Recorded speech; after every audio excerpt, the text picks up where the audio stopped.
On a ranch in the woods northwest of Houston, several young deer who were left orphaned when their mother was killed are growing to maturity within a safe, fenced-off area. They even get regular meals from a surrogate mother. For these young deer, a shelter like this can be a lifesaver. Nearby at the Friends of Texas Wildlife Center northwest of Houston, volunteers help care for a variety of injured animals. This red-tailed hawk is recovering from what may have been a collision with a glass window.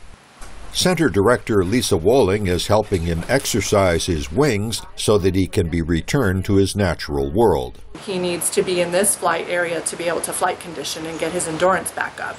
Animals throughout this area are facing a crisis as developers build more homes and more roads to link them to Houston.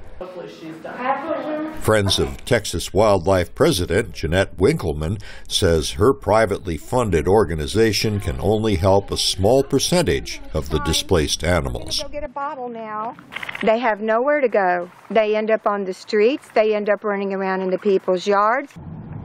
Because land is relatively cheap and abundant around Houston, the metropolitan area sprawls out in every direction.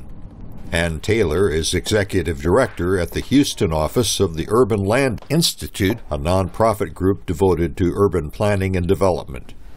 You could actually fit the cities of New York, Washington, Boston, San Francisco, Seattle, Minneapolis, and Miami inside Houston. The answer, she says, is to promote more density. That's really one of the keys, is to put more people on less space so that you can preserve more of the natural environment. The city has made efforts to create more parks and nature areas, as have some of the suburbs, like the Woodlands, where the master plan included preservation of trees. But Houston's economic success creates a big challenge, says Taylor. We know that in the next 15 or so years, we're going to add another 2.5 million people to our population, and they've got to go somewhere.